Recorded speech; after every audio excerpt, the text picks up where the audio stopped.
Donc la dernière chose qu'il faut que je vous montre, c'est comment paramétrer Stripe. Bah, si vous n'utilisez pas Stripe, du coup, vous pouvez passer cette partie. Alors déjà, il faut mettre dans la section paiement, adhésion, du coup, paiement. Vous allez devoir mettre clé publique et clé secrète. Donc il faut que vous rendiez dans le tableau de bord de Stripe. Vous allez dans développeur, vous cliquez sur clé API et tout est là en fait. Donc, je vais pas vous le montrer parce que vous allez voir mes clés API. Ensuite, vous allez du coup, une fois que c'est fait et que vous avez sauvegardé, bien sûr, vous allez dans adhésion et il faudra effectuer un plan pour chaque adhésion. Donc abonnement. Et comme j'ai fait, voilà, j'avais mis un plan de Stripe. Par contre, voilà, comme vous voyez, si vous faites un paiement unique non récurrent, il n'y a pas besoin de faire ça, vous pouvez directement mettre le montant du paiement, et voilà, tout simplement. Petit aparté, il y a WC vérification, donc en gros, vous pouvez utiliser n'importe quel système de paiement grâce à WooCommerce. Et il faudra pour ça paramétrer du coup la gateway, donc la passerelle de paiement, par exemple PayFast, Skrill, etc. Et il faudra créer un produit, etc. C'est un peu galère, je dirais. Moi, je préfère vraiment utiliser ce qui est intégré.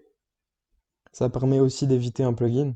Voilà, là, on va voir du coup juste pour le récurrent, si vous faire un abonnement. Et comment du coup obtenir cet identifiant formule Stripe. Donc il faut aller du coup dans le tableau de bord. Vous allez dans Buying. Vous faites produit, pas abonnement. Là, vous faites ajouter un produit. Par exemple, premium, facultatif, voilà. Créer un produit.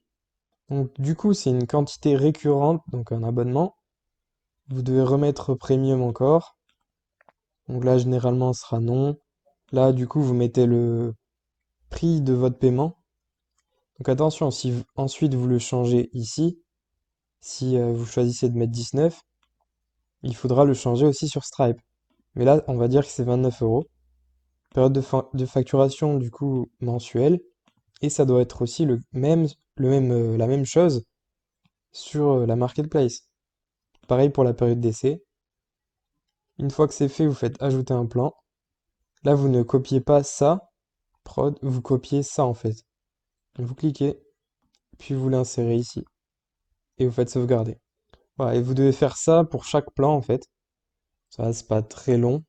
Voilà, donc on a fait le tour au final des solutions. Si jamais vous ne voulez pas utiliser Stripe et PayPal, vous pouvez quand même utiliser d'autres solutions de paiement. Voilà, donc la suite du coup, ça va être les capacités. Je vais faire une vidéo sur comment créer ces groupes en quelque sorte.